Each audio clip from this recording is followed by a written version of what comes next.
இன்று நாம் திருக்குடும்ப பெருவிழாவை கொண்டாடி சிந்தித்துக் கொண்டிருக்கின்றோம். மனவிலக்குகள் பெருகி வரும் இந்த காலத்தில் மன வாழ்வின் ஒற்றுமைக்காக ஜெபிக்கவும் முயற்சிகள் எடுக்கவும் கடமைப்பட்டிருக்கின்றோம். குடும்பம் ஒரு கோவில், பெற்றோர்களே கண்கண்ட தெய்வம். வசதிகளையும் செல்வங்களையும் சேர்ப்பது அல்ல குடும்பம், மாறாக பாசங்களையும் உறவுகளையும் சேர்ப்பதுதான் குடும்பம். ஆகவே ஒருவர் குறைந்து கொள்ளுதல், விட்டுக் கொடுக்கும் மனப்பான்மை, இரக்கம் உள்ளம், இத்தகைய உயரிய பண்புகளை நம் உள்ளத்திலும் இல்லத்திலும் கொண்டு வர திருப்பணியில் சிறப்பாக ஜெபிப்போம். அதே வேளையில் ஒவ்வொருடைய குடும்பத்திற்காகவும் இறைவன் தாமே குடும்பத்தை வழிநடத்த வேண்டியதற்காகவும் திருப்பணியில் சிறப்பாக ஜெபிப்போம். அன்புமிக்க சகோதர சகோதரிகளே, தூய மறை நிகழ்வுகளை கொண்டாடும் தொழில் நம் பாவங்களை ஏற்றுக்கொள்வோம். எல்லாம் நிறைவேறவும்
Yeah.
இல்லத்தில் நிலையான திசைமையில் விளம்பெற செய்வீராக.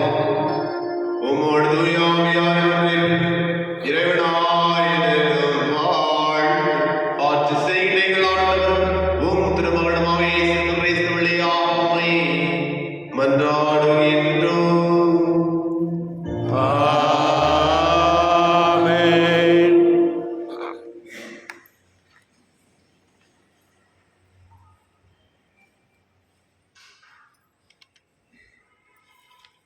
சீராக்கியின் ஞான நூலிலிருந்து வாசகம்.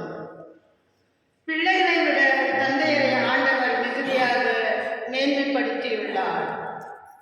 பிள்ளைகள் மீது அணியக்குள்ள உரிமைகளை உறுதிப்படுத்தியுள்ளார். தந்தையரை மதிப்போர் பாவங்களுக்கு கழுவாய் தேடிக்கொள்கின்றனர். அன்னையரை மேன்மைப்படுத்துவோர் செல்வம் திரட்டி வைப்போருக்கு ஒப்பாவார். தந்தையரை மதிப்போருக்கு தங்கள் பிள்ளைகளால் மகிழ்ச்சி கிட்டும். அவர்களுடைய மன்றாட்டு கேட்கப்படும். தந்தையரை மேன்மைப்படுத்துவோர் நீடூடி வாழ்வர். ஆண்டவருக்கு பணிந்து நடப்போர் தங்கள் அன்னையருக்கு மதிப்பளிப்பர். தலைவர்கள் கீழ்ப்பணியாளர் போல் அவர்கள் தங்கள் பெற்றோருக்கு பணி செய்வார்கள். குழந்தாய், உன் தந்தையின் உரிமையில் அவருக்கு உதவு. அவரது வாழ்நிலைகளால் அவரது உள்ளத்தை புண்படுத்தாதே. அவரது அறிவாற்றால் குறைந்தாலும் பொறுமையாய் கடைபிடி. நீ இளமை விடுக்கில் இருப்பதால் அவரை இகழாதே. தந்தைக்கு காட்டும் பரிவு மறக்கப்படாது. அது உன் பாவங்களுக்கு கழுவாயாக விளங்கும். ஆண்டவர் வழங்கும் அருள்வாக்கு. பதிலுரை பாடல் பல்லவி. ஆண்டவருக்கு அஞ்சி அவர் வழிகளில் நடப்போர் பேறு பெற்றோர். ஆண்டவருக்கு அஞ்சி அவர் வழிகளில் நடப்போர் பேறு பெற்றோர். உமது உழைப்பின் பயனை நீர் உண்பீர். நீர் நற்பெரும் நலமும் பெறுவீர். ஆண்டவருக்கு அஞ்சி அவர் வழியில் நடப்போர் பேறு பெற்றோர். உன் இல்லத்தில் உன் துணைவியார் கனித்தரும் திராட்சை கொடி போல் இருப்பார். உண்ணுமிடத்தில் உன் பிள்ளைகள் ஒலிவ கன்றுகளைப் போல் உம்மை சூழ்ந்திருப்பார். ஆண்டவருக்கு அஞ்சி அவர் வழியில் நடப்போர் பேறு பெற்றோர். ஆண்டவருக்கு அஞ்சு நடக்கும் ஆடவர் எத்தகைய ஆசி பெற்றவராயிருப்பார். ஆண்டவர் சீயோனிலிருந்து உமக்கு ஆசி வழங்குவாராக. உம் வாழ்நாளெல்லாம் நீ எருசலேமின் நல்வாழ்வை காணும்படி செய்வாராக. ஆண்டவருக்கு அஞ்சி அவர் வழியில் நடப்போர் பேறு பெற்றோர்.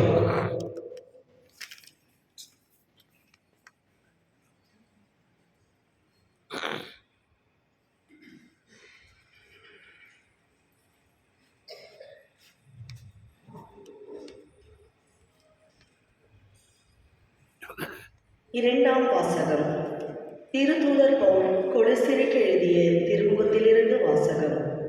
சகோதர சகோதரிகளே, நீங்கள் கடவுளால் தேர்ந்தெடுக்கப்பட்டவர்கள், அவரது அன்புக்குரிய இறை மக்கள். எனவே அதற்கு இசை, பரிவு, இரக்கம், நல்லெண்ணம், மனத்தாழ்மை, கனிவு, பொறுமை ஆகிய பண்புகளால் உங்களை அணி செய்யுங்கள். ஒருவரை ஒருவர் பொறுத்து கொள்ளுங்கள். ஒருவரை பற்றி ஒருவருக்கு ஏதாவது முறையீடு இருந்தால் மன்னியுங்கள். ஆண்டவர் உங்களை மன்னித்தது போல் நீங்களும் மன்னிக்க வேண்டும். இவை அனைத்துக்கும் மேலாக அன்பையை கொண்டிருங்கள். அதுவே இவை அனைத்தும் பிணைத்து நிறைவு பெற செய்யும். கிறிஸ்து அருளும் அமைதி உங்கள் உள்ளங்களை நெறிப்படுத்துவதாக. இவ்வமைதிக்கென்றே நீங்கள் ஒருவர் உடலின் உறுப்புகளாக இருக்க அழைக்கப்பட்டீர்கள். நன்றி உள்ளவர்களாய் இருங்கள். கிறிஸ்துவை பற்றி நற்செய்தி உங்களுக்குள் நிறைவாக குடிக்கொள்வதாக. முழு ஞானத்தோடும் ஒருவருக்கு ஒருவர் கற்பித்து அறிவுரை கூறுங்கள். திருப்பாடல்களையும் புகழ்பாக்களையும் ஆவிக்குரிய பாடல்களையும் நன்றியோடு உளமராக பாடி கடவுளை போற்றுங்கள். எதை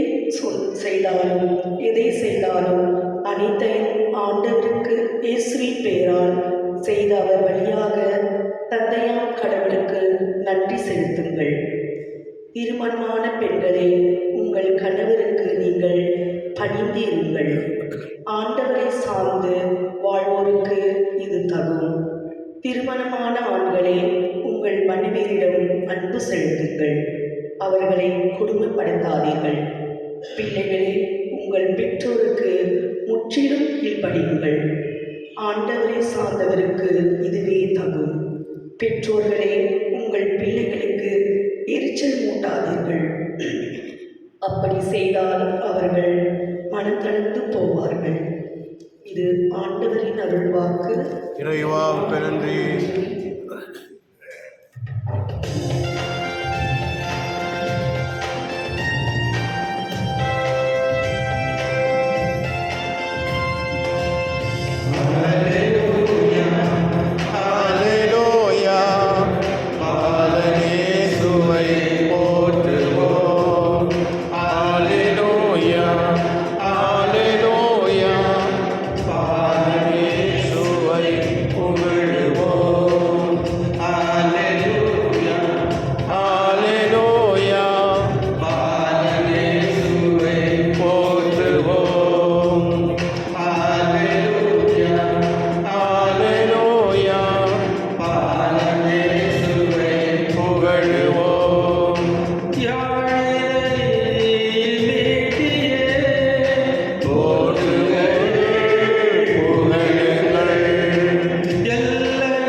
ஞானிகள் திரும்பி சென்ற பின் ஆண்டவருடைய தூதர் யோசேப்புக்கு கனவில் தோன்றி, நீர் எழுந்து குழந்தையையும் அதன் தாயையும் கூட்டிக் கொண்டு எகிப்துக்கு தப்பி ஓடிச் செல்லும். நான் உனக்கு சொல்லும் வரை அங்கேயே இரும். ஏனெனில் குழந்தையை ஏரோது கொள்வதற்காக தேடப் போகிறான் என்றார். யோசேப்பு எழுந்து குழந்தையையும் அதன் தாயையும் கூட்டிக் கொண்டு இரவிலேயே எகிப்துக்கு புறப்பட்டு சென்றார். ஏரோது இறக்கும் வரை அங்கேயே இருந்தார். இவ்வாறு எகிப்திலிருந்து என் மகனை அழைத்து வந்தேன் என்று இறைவாக்கினர் வாயிலாக ஆண்டவர் உரைத்தது நிறைவேறியது. ஏரோது காலமானதும் ஆண்டவருடைய தூதர் எகிப்தில் மோசேக்கு கனவில் தோன்றி, நீர் எழுந்து குழந்தையையும் அதன் தாயையும் கூட்டிக் கொண்டு இஸ்ரேல் நாட்டுக்கு செல்லும். ஏனெனில் குழந்தையின் உயிரை பறிக்க தேடியவர்கள் இறந்து போனார்கள் என்றார். எனவே யோசேப்பு எழுந்து குழந்தையையும் அதன் தாயையும் கூட்டிக் கொண்டு இஸ்ரேல் நாட்டுக்கு வந்து சேர்ந்தார். ஆனால் யூதேயாவில் அர்கேலா எனும் தன் தந்தைக்கு பின் அரசாள்வதாக கேள்விப்பட்டு அங்கே போக அவர் அஞ்சினார். கனவில் எச்சரிக்கப்பட்டு கலிலேயா பகுதிக்கு புறப்பட்டு சென்றார். அங்கு அவர் நாசரேத் எனப்படும் ஊருக்கு சென்று அங்கு குடியிருந்தார். இவ்வாறு நஸ்ரேன் என அழைக்கப்படுவார் என்று இறைவாக்கினர்கள் உரைத்தது நிறைவேறியது. ஆண்டவரின் அருள்வாக்கு. கிறிஸ்துவே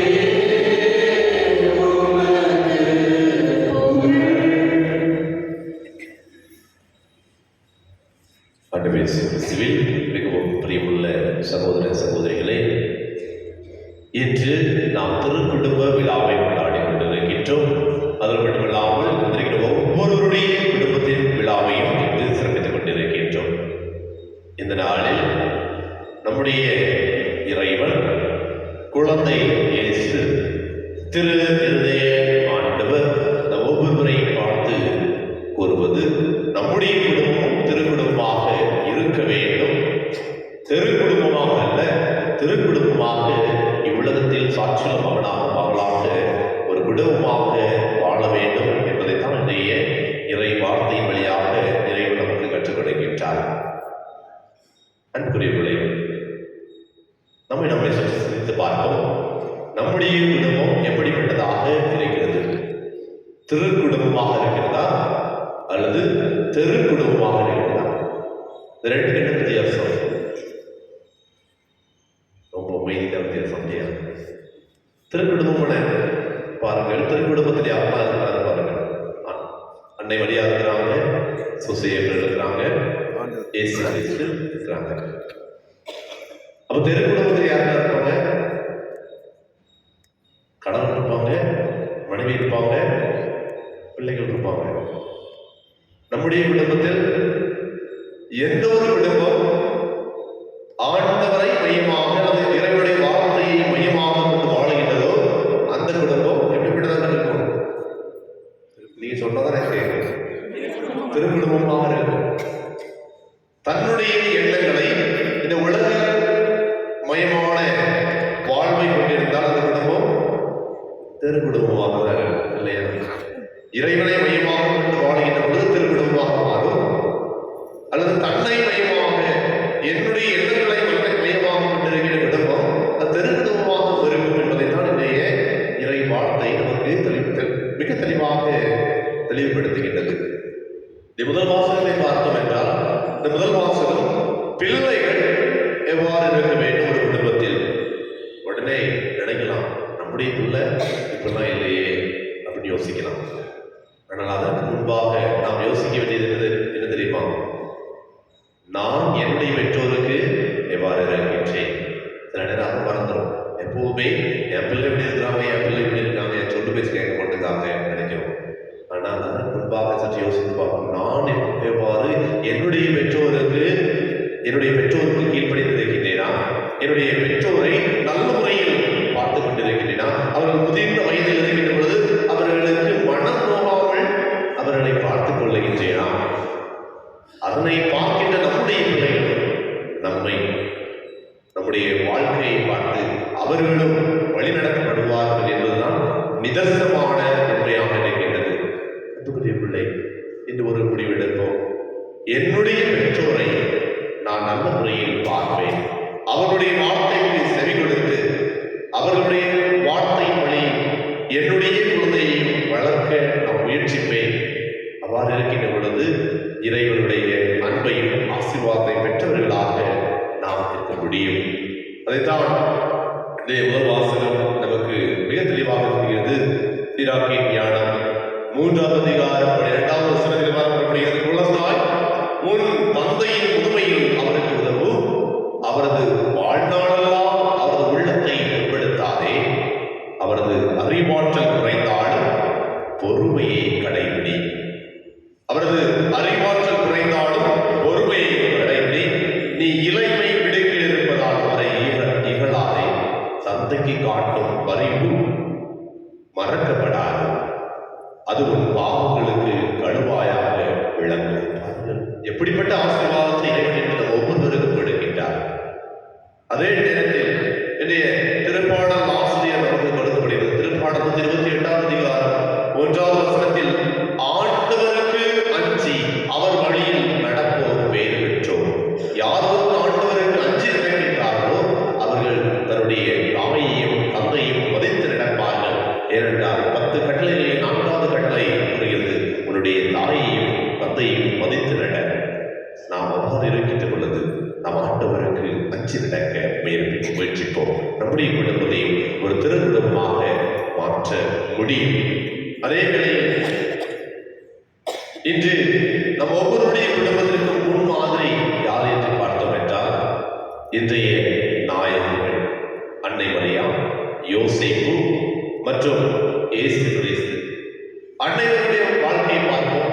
அன்னை மரியாளுடைய வாழ்நாள் முழுவதும் ஆண்டவருடைய வார்த்தையை கடைபிடித்து, நான் ஆண்டவரின் அடிமை, உமது சொற்படியே எனக்கு நிகழட்டும் என்று தன்னை முழுவதுமாக ஆண்டவரை கையளித்தார். அதே போலதான் ஒவ்வொரு குடும்பத்தின் தலைவியும் அன்னை மரியாளை தனதாக்கிக் கொண்டு, அன்னை மரியாவை முன்மாதிரியாக கொண்டு, நான் எங்கள் குடும்பத்தில் இருக்கிற ஒவ்வொருவரையும் நான் ஆண்டவரின் பாதத்தை சமர்ப்பிப்பேன், ஆண்டவருடைய வார்த்தையை நான் கடைபிடிப்பேன். அவ்வாறு கடைபிடிக்கின்ற பொழுது நம்முடைய குடும்பத்தை திருக்குடும்பமாக மாற்ற முடியும். இரண்டாவது பண்பு அன்னை மரியாதை நாம் கற்றுக்கொள்ள வேண்டியது பிறகு உதவக்கூடிய பண்பு. தான் தன்னுடைய வயிற்றில் கரு உருவான பிறகும் அந்த எலிசபெத் அம்மாளை ஓடோடு சென்று உதவினார்கள். அதே போல ஒவ்வொரு குடும்ப பெண்ணும், ஒவ்வொரு குடும்ப தலைவியும் பிறருக்கு தன்னுடைய தேவைகளை அறிந்து ஓடி சென்று உதவக்கூடிய மனநிலையை நாம் பெற்றுக்கொள்கின்ற பொழுது நம்முடைய குடும்பத்தையும் திருக்குடும்பமாக மாற்ற முடியும் என்பதுதான் இன்றைய நாளில் இறைவன் அன்னை மரியாதையின் வழியாக நம் ஒவ்வொருவருக்கும் கற்றுக் கொடுத்துக் கொண்டிருக்கின்றார். நம்முடைய வாழ்க்கை எவ்வாறு இருக்கிறது? அடுத்தவர்களுக்கு உதவக்கூடிய மனப்பண்பு இருக்கிறதா, அல்லது அடுத்தவர்களை கெடுக்கக்கூடிய மனப்பான்பு நம்மை ஆட்கொள்ளுகிறதா? அடுத்தவர்களை பற்றி பொல்லாத பற்றி புரளி பேசுகின்ற நாவை நான் கொண்டிருக்கிறேனா, அல்லது அடுத்தவர்களுக்கு தேவைகளை உணர்ந்து அவர்களோடு சென்று என்னால் முடிந்த அளவு உதவிகளை செய்து அவர்களுடைய வாழ்க்கையும் நான் மேலே உயர்த்துகின்றேனா என்று நாமே சொல்லித்து பார்ப்போம். அதே வேளையில் அன்னைவருடைய வாழ்க்கையை பார்க்கின்றோம். அந்த காணாமல் திருமணத்து வீட்டில் அவருடைய குடும்பத்திற்கு நிகழ்ச்சி நடக்க முன்பதாக அந்த குடும்பத்திற்கு என்ன தேவை என்று அறிந்து தன்னுடைய மகனிடம் பிரதி பேசுகின்றார். அதே போலதான் நாம் ஒவ்வொருவரும், ஒவ்வொரு அன்னையும், ஒவ்வொரு குடும்ப தலைமையும் என்று மற்றவர்களுடைய குடும்பத்திற்கு அல்லது நம்மால் முடிந்த அளவு உதவக்கூடிய மனப்பான்பை, மனப்பண்பினை, அந்த பண்பு நலன்களை கொண்டிருக்கத்தான் இறைவன் ஒவ்வொருவரையுமே அழைக்கின்றார். அதே போல ஒவ்வொரு குடும்ப தலைவரும் யாருக்கு முன்மாதிரியாக கொள்ள வேண்டும் என்றால் அந்த நேர்மையாளரான கனவின் மனிதனான அந்த யோசேப்பு பண்பு நலன்களை கொண்டிருக்க வேண்டும். பாருங்கள், யோசேப்பு தன்னுடைய மனைவி மீது முழுமையான நம்பிக்கை கொண்டிருந்தார். அவர்களை இகழ்ச்சிக்கு உள்ளாக்காமல், அவர்களை நிகழ்ச்சிக்கு உள்ளாக்கக்கூடாது என்ற மனநிலையை கொண்டிருந்தார். எனவே தான் அவர் நேர்மையாளராக இருக்கின்றார். அவர் நினைத்திருந்தால் கண்டிப்பாக அன்னை மரியாதை இகழ்ச்சிக்கு உள்ளாக்கியிருக்கலாம், அவர்களை கல்லால் எரிந்து கொள்ள ஒரு திறமையாக இருந்திருக்கலாம். ஆனால் அவர் நேர்மையாளர்களாக இருந்ததனால், ஒரே காரணத்தினால் அவர்களை ஆண்டவருடைய வாதத்தை விடுகின்றார். அதே போல ஆண்டவருடைய பண்பு, ஆண்டவருடைய வார்த்தையை தன்னுடைய கனவில் கிடைத்தாலும் ஆண்டவருடைய வார்த்தையை சிந்தித்துக் கொண்டு, குழப்பங்களை சிந்தித்துக் கொண்டு உறங்குகின்றார். கடவுளுடைய தூதர் அவருக்கு கனவில் தோன்றுகின்றார். அந்த வார்த்தையை ஒவ்வொரு நாளும் கடைபிடிப்பதை பார்க்கின்றோம். ஒவ்வொரு இதை நட்சத்திர வாசத்தில் கூட 3 முறை கனவு காண்பிப்பதை பார்க்கின்றோம். எடுத்து தன்னுடைய மகனையும் தன்னுடைய மனைவியும் எடுத்துக்கொண்டு ஓடோடி செல்கின்ற ஆண்டவர் எடுத்த இடத்திற்கு. அதே போல நம்முடைய குடும்பத்தில் ஒவ்வொரு கணவரும், ஒவ்வொரு குடும்பங்களையும் தன்னுடைய பிள்ளைகளுக்காகவும் தன்னுடைய மனைவிக்காகவும் அயராமல் உழைக்க வேண்டும். ஆண்டவருடைய வார்த்தையின்படி நடக்க வேண்டும். ஆண்டவரை முழுமையாக பற்றிக் கொள்ள வேண்டும். தன்னுடைய மனைவி மீது, தன்னுடைய குழந்தை மீது முழுமையாக விசுவாசம் கொள்ள வேண்டும் என்பதைத்தான் ஒவ்வொரு குடும்ப தலைவரையும் பார்த்து இறைவன் கேட்கின்றார். அதே போல நேர்மையாளர்களாக, உண்மைக்கு சார்ந்தவர்களாக இருக்க வேண்டும் என்பதைத்தான் இந்த நாள் திருநாள் ஒவ்வொருவரையுமே அழைக்கின்றது. அவ்வாறு இருக்கின்ற பொழுது நம்முடைய குடும்பம் திருக்குடும்பமாக இருக்க முடியும். தோபித்து 7ஆம் அதிகாரம் 7வது வசனத்தில் பார்க்கப்படுகிறது, என் உறவினர் இவளை நான் மனைவியாக ஏற்றுக்கொள்வது இச்சையின் பொருட்டென்று நேர்மையான நோக்கத்தோடு தான். என் மீது இவன் மீதும் இரக்கம் காட்டும். நாங்கள் இருவரும் முதுமை அடையும் வரை இணைபிரியாத வாழச் செய்யும். இந்த ஜெபம்தான் ஒவ்வொரு நாளும் நம்முடைய குடும்பத்தில் இருக்க வேண்டும். நம்முடைய குடும்பத்தை முழுமையாக ஆண்டவரிடம் ஒப்படைக்க வேண்டும். எந்த ஒரு குடும்பம் கணவன் மனைவியும் ஒவ்வொரு நாளும் ஒன்றாக இணைந்து ஜெபிக்கின்றார்களோ அந்த குடும்பம் இறைவன் ஆட்கொள்கின்ற குடும்பமாக இருக்கும், ஒரு திருக்குடும்பமாக இருக்கும். அன்புக்குரியவர்களே, இவ்வளவு நாள் எப்படி இருந்தோம் என்பதே ஒரு புறம் இருக்கட்டும். இன்றிலிருந்து இந்த வருடத்திலிருந்து தொடர்கிற புதிய வருடத்தில் நாம் இறைவன் வாழும் தங்கி வாழ்கின்ற இல்லங்களாக நம்முடைய குடும்பத்தை மாற்றக்கூடிய அருளை இறைவன் நம் ஒவ்வொருவருக்கும் கொடுக்க வேண்டியிருக்கிறார். ஆண்டவருடைய பண்புடல்களையும் அன்னை மரியாதைய பண்புடல்களையும் யோசேப்புடைய பண்புடல்களையும் நம்முடைய குடும்பத்தில் கொண்டு இறைவனை நம்முடைய இல்லத்தில் கொண்டு வந்து ஒரு திருக்குடும்பமாக வாழக்கூடிய ஆற்றலை இறைவன் நம் ஒவ்வொருவருக்கும் கொடுக்க வேண்டியதற்காக இந்த திருப்பலியில் சிறப்பாக ஜெபிப்போம். இறைவனுடைய ஆசீர்வாதம், இறைவனுடைய அருளும் நமக்கும் நம்முடைய குடும்பத்திற்கும் எப்போதும் இருப்பதாக.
திருக்குடும்பமாக வாழ்ந்த இயேசு மரி சூசையின் குடும்பம் உலகின் எல்லா குடும்பங்களுக்கும் முன்மாதிரியாக திகழ்கிறது. எனவே நாம் நமது குடும்பங்களுக்காக இப்போது நம்பிக்கையோடு மன்றாடுவோம்.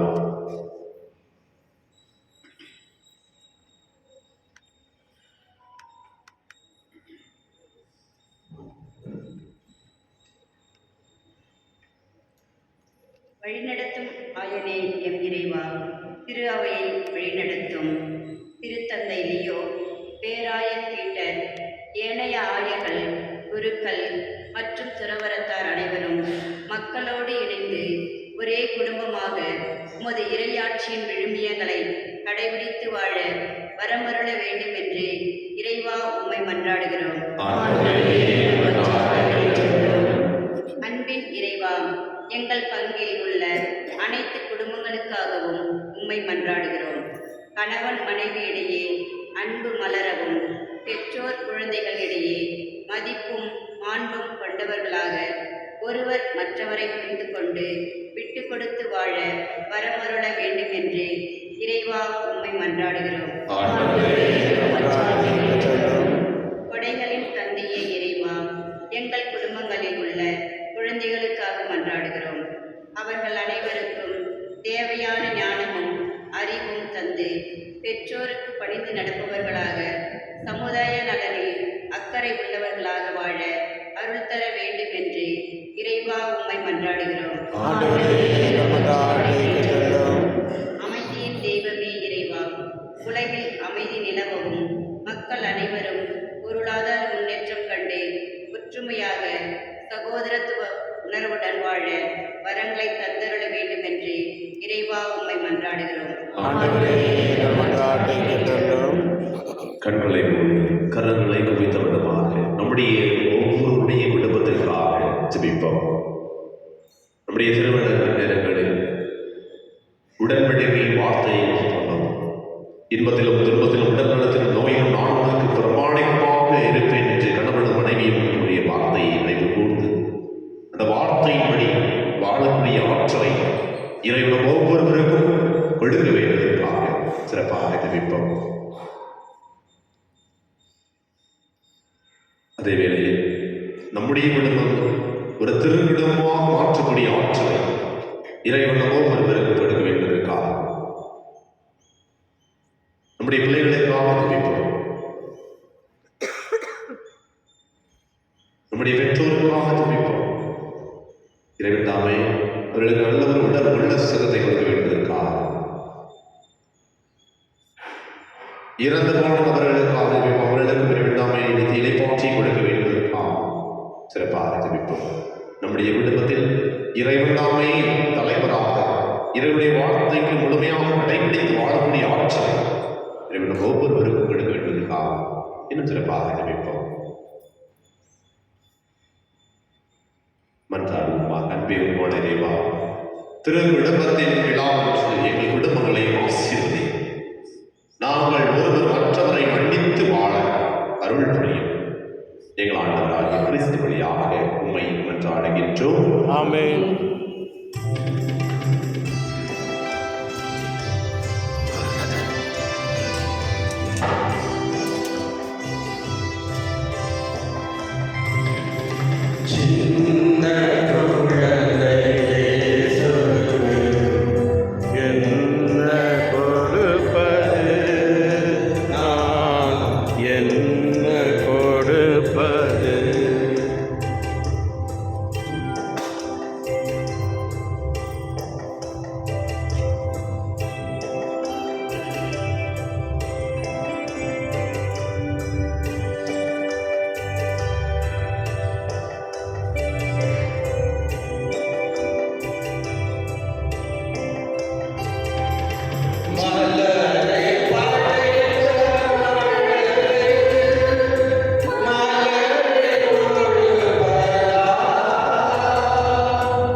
ஆண்டவர் தமது பெயரின் புகழ்ச்சிக்காகவும் ஆட்சிக்காகவும் நமது நன்மைக்காகவும்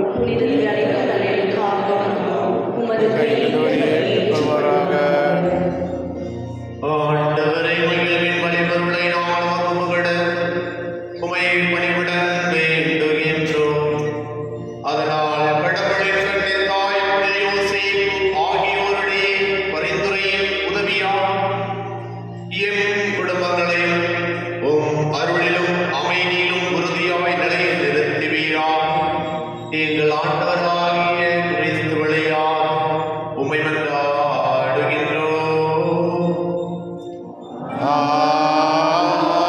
ஆமென். ஆண்டவர் உங்களோடு இருப்பாராக. உம் ஆன்மாவோடும் இருப்பாராக. எங்களை மேலே எழுப்புங்கள். ஆண்டவரே,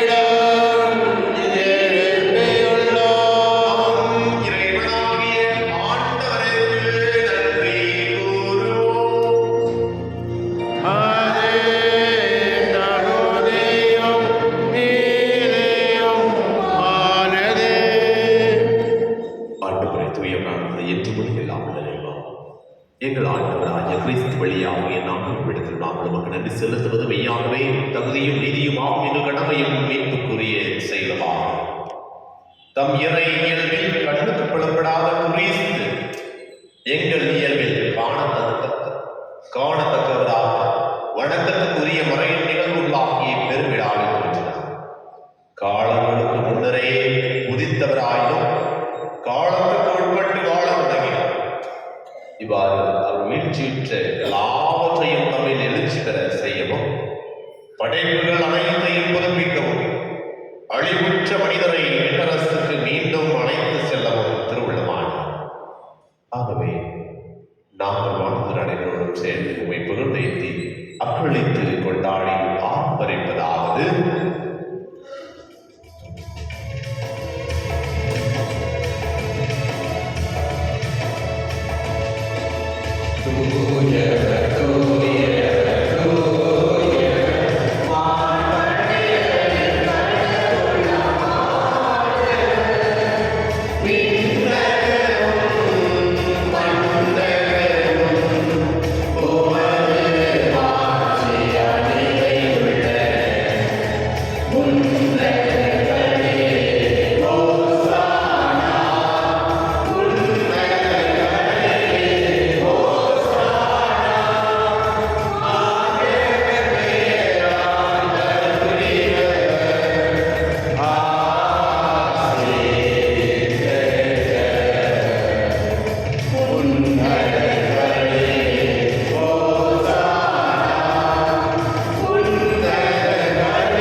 ஆகவே உடைய ஆவியை பொழிந்து காணிக்கைகளை தூய்மைப்படுத்த வேண்டும் என்றும், இவ்வாறு எங்கள் ஆண்டவர் இயேசு கிறிஸ்துவின் உடலும் இரத்தமுமாக எங்களுக்கு இவை மாறுபடுவாக.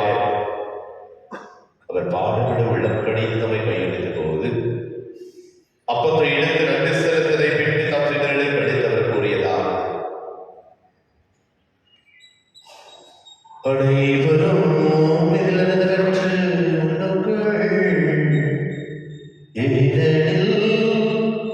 இது உங்களுக்காக கையளிக்கப்படும் என் உடல்.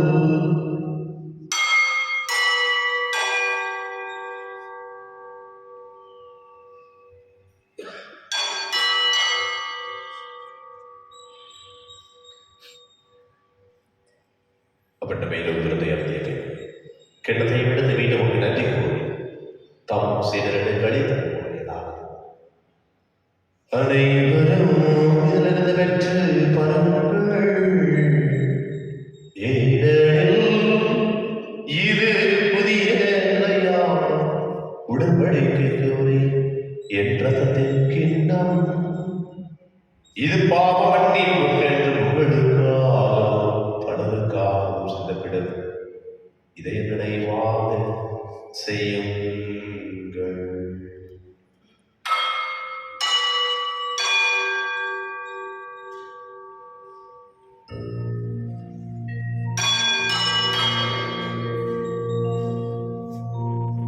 நம்பிக்கை வரை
மேலும் உயிர் தருவது நம்முடன் துயில் கொள்ளும் எங்கள் சகோதர இறந்தோர் அனைவரையும் சிறப்பாக எங்கள் குடும்பத்தில் இருந்த அனைத்து ஆத்மாக்களையும் யாருடையாவது ஆத்மாக்களையும் உத்தரக சிலந்தின் அனைத்து ஆத்மாக்களையும் கருவிலே இருந்த அனைத்து ஆத்மாக்களையும் இறக்கத்தினுடைய கொண்டு உமது திருமுக வழியினுள் ஏற்றவேண்டும்.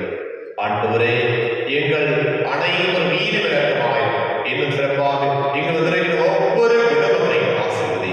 அவர் அனைவருமே உம்முடைய குடும்பத்தை போல ஒரு திரு குடும்பமாக வாழக்கூடிய ஆற்றலை ஒவ்வொரு மீதும் ஒளிந்திருடும். அதே போல இந்த பிறந்த நாளை கொண்டாடி கொண்டிருக்கின்றவர்களும் திருமண நாளை கொண்டாடி கொண்டிருக்கிற ஒவ்வொரு நபர்களையும் ஆசீர்வதித்து அவர்களுக்கு வேண்டிய ஆற்றலை கொடுத்து அவர்களை உமது கருவிகளாக உமது பிள்ளைகளாக மாற்றக்கூடிய ஒரு சாட்சிய மகனாக மகளாக வாழக்கூடிய ஆற்றலை ஒவ்வொரு மீதும் ஒளிந்திருடும்.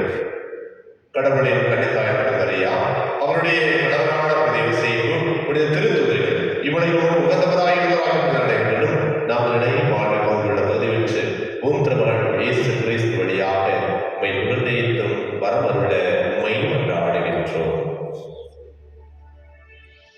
அனைவரும் சேர்ந்து இறைவனை போற்றுவோம். இவர் வழியாக இவரோடு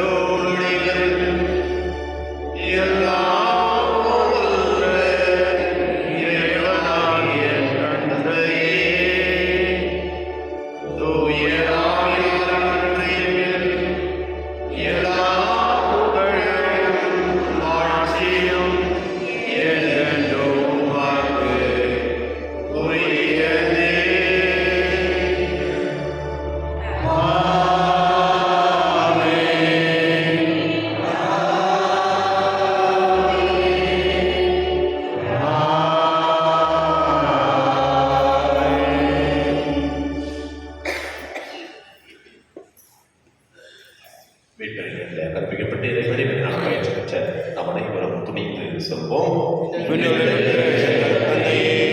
உமது பெயர் தூயதென போற்று வருக, உமது ஆட்சி வருக,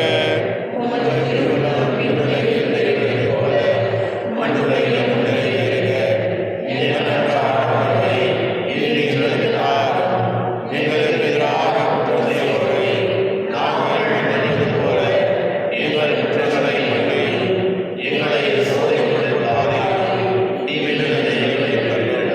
ஆண்டவரே, தீமை இழைத்தவர்கள் எங்களை விடுவித்து வாழ்நாளில் அமைதியை கல்வித்தருளும் என்று ஆடுகின்றோம். உமது இரக்கத்தின் உதவியால் நாங்கள் பாவத்திலிருந்து எப்போதும் விடுதலை பெற்று யாதொரு கலக்கமுமின்றி நலமாயிருப்பதாக நாங்கள் எதிர்நோக்கிற்கும் பேரின்பத்திற்காகவும் எமேற்பராக இயேசு கிறிஸ்துவின் வருகைக்காகவும் காத்திருக்கின்றோம். ஏனெனில் ஆட்சியும் வல்லமையும் ஆட்சியும் ஆண்டவரே இயேசு கிறிஸ்துவே, அமைதியை உங்களுக்கு விட்டு செல்கின்றேன், என் அமைதியை உங்களுக்கு அளிக்கின்றேன் என்று திருத்துதலுக்கு மொழிந்தீரே. எங்கள் பாவங்களை மாறாமல் உமது திருவை நம்பிக்கையை கண்ணோக்கி உமது திருவுள்ளத்திற்கு ஏற்பதற்கு அமைதியும் ஒற்றுமையையும் அளித்தருள்வீராக என்றென்றும் வாழ்ந்து ஆட்சி செய்கின்றவர் நீரே. ஆமென். ஆண்டவருடைய அமைதி உங்களோடு இருப்பதா உம் ஆன்மாவோடும் இருப்பதாக. ஒருவருக்கொருவர் அமைதியை பகிர்ந்து கொள்வோம்.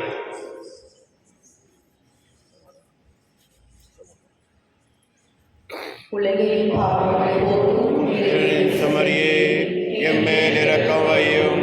உலகின் பாவங்களை போக்கும் இருளின் சமரியே, எம்மேல் இரக்கம் வையும்.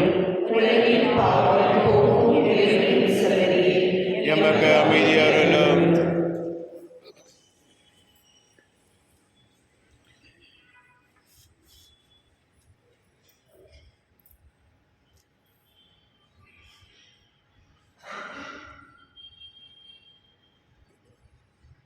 இதோ இறைவனின் சித்தம். இவரை நம் ஒவ்வொருடைய குடும்பத்தையும் திருக்குடும்பமாக மாற்றிக் கொண்டிருக்கிறார். இதோ உலகின் பாவங்களை போக்குவர் செமரியின் மருந்துக்கு அழைக்கப்பட்ட நாம் அனைவரும் பேர் பெற்றோம்.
எங்கும் நிறைந்த இறைவனே, நங்கை உலகம் கொடுவினார்.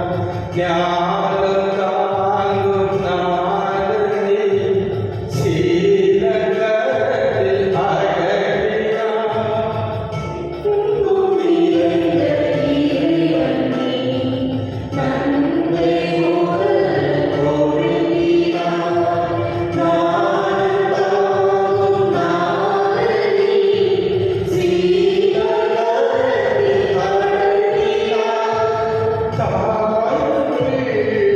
தாயும் பிள்ளையல்லவா, சேயாய் மாறும் எங்களை. ஆரிரோ, ஆராரோ,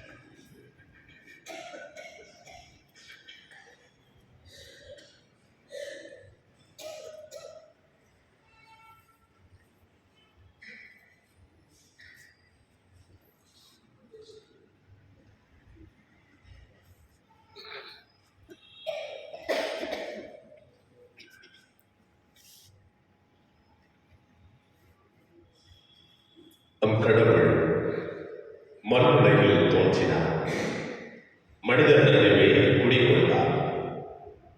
நன்றி கூறி மன்றாடுவோம். கனிவுமிக்க தந்தையே,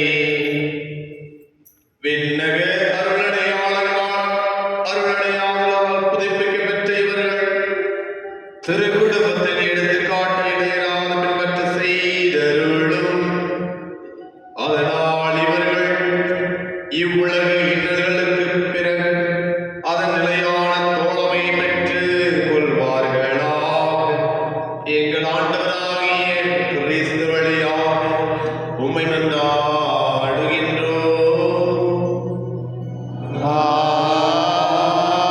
ஆமென்.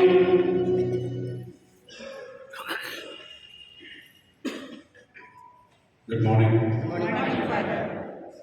இது தாய் வருஷத்துக்கு திருக்குடும்பத்திலே விழாவை கொண்டாடுகின்றது.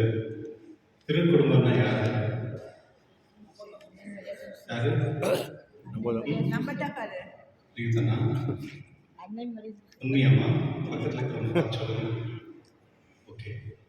கிறிஸ்துவர்களே, அவங்க சொன்னது உண்மை தான். நிறைய பேர் நம்ம வந்து திருக்குடும்பம்னா வெறும் மாதம் சூசைப்பர் மட்டும் தான் நினச்சிட்டு இருக்கோம். ஆனால் யாரெல்லாம் வந்து இங்கே திருமணத்தை இங்கே வந்து கோயிலில் வந்து திருமணம் பண்ணி செஞ்சு கொடுக்குறாங்க, கடவுள் முன்னே வந்து இந்த வாഗ്ദാனம் பண்ணுறாங்க, அவங்க எல்லாமே திருக்குடும்பம் தான். திரு அப்படின்னா நான் பரிசுத்தம் அப்படின்றது. ஒரு குடும்பமும் இந்த கோயிலில் இருக்க ஒரு குடும்பமும் இது வந்து கடவுள் நமக்கு ஆசீர்வதிச்சிருக்கிறது திருக்குடும்பம், பரிசுத்தமான குடும்பம். ஆனால் நம்ம பரிசுத்தமாக இருக்குமா இல்லைன்றது அது வேற விஷயம். ஆனால் கடவுள் வந்து எப்போ ஒரு கணவன் மனைவி ரெண்டு பேரும் இந்த ஆர்டரில் வந்து ஆசீர்வாதம் பெற்றுக்கொள்கிறோம், அது வந்து பரிசுத்தமான குடும்பம் தான். அது சில நேரத்தில் வந்து நம்மளுக்கு அந்த உணர்வு இல்லாதனால நம்ம அதை கடைப்பிடிக்கிறது இல்லை. கிறிஸ்துவர்களே, இன்னைக்கு நிறைய குடும்பத்தில் வந்து நிறைய பிரச்சனை தான். பிரச்சனை இல்லாத குடும்பமே இல்லை, இது வேற. மாதாக்கு சுசைப்பக்கு நிறைய பிரச்சனை இருந்தது. ஆனால் அவங்க எப்பொழுதுமே அந்த பரிசுத்தமான குடும்பத்திலேருந்து அவங்க வெளியே போகவே இல்லை. அவங்க பரிசுத்தமாக தான் இருந்தாங்க. அவங்க ப்ராப்ளம் பிரச்சனை எல்லா இடத்துலையும். அதுபோல தான் நம்மளுக்கும் கடவுள் வந்து நம்மளுக்குன்னு ஒரு குடும்பத்தை கொடுத்துருக்காரு. அதை பாதுகாக்க வேண்டியது அவருடைய பொறுப்பு. சில நேரத்தில் நம்ம பார்க்குறோம், பிள்ளைகள் வந்து பெற்றோர்களை மதிக்கிறதே இல்லை. அவங்க தனிப்பட்ட ஒரு வாழ்க்கை வாழ்ந்து தான் இருக்காங்க. அதுக்கு காரணம் யார்? பெற்றோர்கள் தான். பசங்க முன்னே வந்து ஹஸ்பண்டை திட்டுறது, அசிங்கப்படுத்துறது, இல்லை ஹஸ்பண்ட் வந்து ஒய்ஃபை அடிக்கிறது, திட்டுறது. அப்போ பிள்ளைகள் பார்க்கும் பொழுது அடுத்த பண்ணுவாங்க. அப்பா வந்து குடிச்சிட்டு இருந்தாங்கன்னா பசங்க அதை பார்த்து கற்றுக்குவாங்க. அதனால உங்களுடைய குடும்பம் வந்து கடவுளால் அபிஷேகப்பட்ட ஒரு குடும்பம். இது உங்களுடைய ஞாபகத்தில் இருக்கணும். நீங்கள் எப்பொழுதுமே கடவுளாக சேர்ந்தவர்கள். இன்னைக்கு 2ஆம் வாசகத்தில் இந்த ராயப்பர் சின்ன பேர் சொல்கிறாங்க, நீங்கள் கடவுளால் ஏற்கப்பட்டவர்கள், அபிஷேகப்பட்டவர்கள் அப்படின்னு. அதனால இந்த குடும்பத்துக்கு முக்கியத்துவம் கொடுத்து நீங்கள் எப்பொழுதுமே இந்த விசுவாசத்தை வாழக்கூடிய ஆசீர்வாதம் கொடுக்கும்படி மற்றும் உங்கள் குடும்பத்தில் எப்பொழுதுமே இந்த திருக்குடும்பத்துடைய ஆசீர்வாதம் எப்பொழுதும் இருக்கும்படி ஜெபிக்கின்றோம். 31ஆம் தேதி டிசம்பர் அன்று இரவு 8:30 மணிக்கு ஆராதனையும் மற்றும் திருப்பலியும் இருக்கும். 9 மணிக்கு ஆங்கிலத்தில், 11 மணிக்கு நன்றெழுதலாக மற்றும் ஆராதனையும் திருப்பலி இருக்கும் தமிழில். ஜனவரி 1ஆம் தேதி 6 மணிக்கு கன்னடத்திலும், 7:10க்கு தமிழிலும், 8:15க்கு தமிழிலும், 9 மணிக்கு ஆங்கிலத்திலும் மற்றும் சாயங்காலம் 6 மணிக்கு ஆங்கிலத்திலும் திருப்பலி இருக்கும். ஃபர்ஸ்ட் ஃப்ரைடே, வருஷத்துடைய ஃபர்ஸ்ட் ஃப்ரைடே அன்றைக்கி வந்து உங்களுக்கு எல்லாருக்கும் தெரியும், நம்ம திருச்சபையில் நம்முடைய பங்கில் ரொம்ப விசேஷமாக அன்று வந்து ஆல்மோஸ்ட் எல்லா 4 பிஷப்ஸும் இங்கே இருப்பாங்க. மார்னிங் 6 o'clock வந்து பிஷப் பர்னன் மோரிஸ், 7 மணிக்கு ஃபாதர், 10 மணிக்கு பிஷப் சதீஷ், 11 மணிக்கு பிஷப் சசிநாதன், சாயங்காலம் 5 மணிக்கு ஆர்ச் பிஷப்பும் மற்றும் அந்த ஆராதனைலாம் இருக்கும். அந்த திருப்பலி முடிந்த பிறகு ஒரு மூவி இருக்கும். அதாயிட்ட பிறகு 10 மணிக்கு நைட் விசில் இருக்கும். பங்கு கொள்ளும்படி கேட்டுக்கொள்கின்றேன். 3ஆம் தேதி சனிக்கிழமை அன்று, அந்த முதல் சனிக்கிழமை ஆகியதுனால 6 மணிக்கு திருப்பலி முடிந்த பிறகு அன்று பொசிஷன் இருக்கும். இந்த கிரிப் காம்படிஷனுக்கு யாரெல்லாம் பேர் கொடுத்துருக்கீங்களோ அவங்களுக்கு வந்து 4ஆம் தேதி வந்து பேரிஷ்லேருந்து வந்து அந்த காம்படிஷன் ஜட்ஜஸ் மாதிரி வருவாங்க. அதை பார்த்து எவாலுவேட் பண்ணுவாங்க. அதனால் அவங்க டைமிங் ஏதாவது ஆச்சுன்னா தயவுசெய்து ஃபாதரை மீட் பண்ணி கேட்குவாங்க. இந்த ஜனவரி 11th நம்முடைய பங்கில் 11 மணிக்கு ஒரு ஆங்கிலத்தில் திருப்பலியை தொடங்குகின்றோம். அது வந்து ஸ்பெஷலி வந்து கேட்டகிசம் பசங்களுக்காக, பிள்ளைங்களை வந்து கம்பல்சரியாக அவங்க வந்து திருப்பலிக்கு வந்து சேரணும். மற்றும் ஆங்கிலோ இந்தியன் கம்யூனிட்டி வந்து இதில் வந்து அவங்க ஜாயின் பண்ணிக்குவாங்க. அவங்க கோயர் லிட்டரேச்சர்லாம் பார்ப்பாங்க, பசங்களுக்கு நிறைய கற்றுக் கொடுப்பாங்க. அதனால் இனிமேல்ட்டு 11 மணிக்கு வந்து யூத்துலேருந்து பசங்கள்லேருந்து எல்லாருக்குமே திருப்பலி இருக்கும். அதில் அதை அனுப்பி திருப்பலியில் பங்கு கொடுக்கும்படி ஏற்றுக்கொள்கின்றேன். கடந்த வாரம் காணிக்க மொத்தம் 48,360 ரூபாய். அனைவருக்கும் நன்றி. இந்த 31ஆம் நைட்டு வந்து பெரிய பிரச்சனை. நிறைய பேர் வந்து பார்க்கிங்கெல்லாம் பட்டு போயிடுவாங்க. அதனால் வான்சக்க சிஸ்டர்ஸ்கிட்ட ஒரு பெர்மிஷன் கேட்டிருக்கோம். 11 மணி வரையும் அவங்க வந்து வெஹிக்கிள் அலோவ் பண்ணுவாங்க. அதாவது 9 o'clock 8:30 வர மாஸ்க்கு வரவங்க அவங்க யாரும் அங்கே பார்க் பண்ணணும்னா எங்கள்கிட்ட வந்து பாஸ் வாங்கிக்கணும். யார் பாஸ் வாங்கி போகிறீங்களோ அவங்க மட்டும் அலோவ் பண்ணுவாங்க. அதனால் பாஸ் வேணும் அப்படின்னு சொன்னீங்கன்னா அந்த நைட்டு 9:30 மாதிரி 9 o'clock மாஸ்க்கு இங்கே வந்து ஆஃபீஸில் வந்து பார்க்கும்படி கேட்டுக்கொள்கின்றேன். சில நேரத்தில் வந்து இந்த செக்ரட்டரிஸ் எல்லாம் வந்து அவங்களுக்கு கைட் பண்ணுறப்போ தயவுசெய்து அவங்க சொல்கிறது கேட்கணும். நீங்கள் அவங்களுக்கு மரியாதை கொடுக்கலன்னா எங்களுக்கு மரியாதை கொடுக்கலன்னு தான் அர்த்தம். ஏன்னா இங்கே ஏற்கனவே நிறைய பார்க்கிங் ப்ராப்ளம் இருக்குது. இந்த பக்கம் இந்த பக்கம் சில சொல்கிறாங்கன்னா அதை நம்ம கேட்கணும். அதை கேட்டு நம்ம அதை தயவுசெய்து அவங்க சொல்லும் பொழுது அவங்க நம்மளுக்காக, நம்ம சர்ச்சுக்காக தான் அவங்க வேலை செய்கிறாங்க. அவங்க நம்மளுக்கு ஸ்லேவ் கிடையாது. அவங்களை மதிக்கணும் நம்ம. அதனால் தயவுசெய்து ஒரு மணிக்கு கேட்குறாங்க. மற்றும் இந்த கேட்டிசம் பிள்ளைங்களுக்கு வந்து 3ஆம் தேதியிலேருந்து கேட்டிசம் இருக்கும். அன்று 4 மணிக்கு பசங்க வந்து எக்ஸாம் ப்ரிப்பரேஷனுக்கு வரபடி கேட்டுக்கொள்கிறேன்.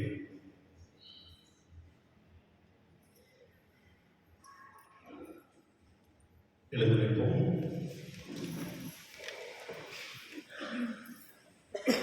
ஆண்டவர் உங்களோடு இருப்பாராக.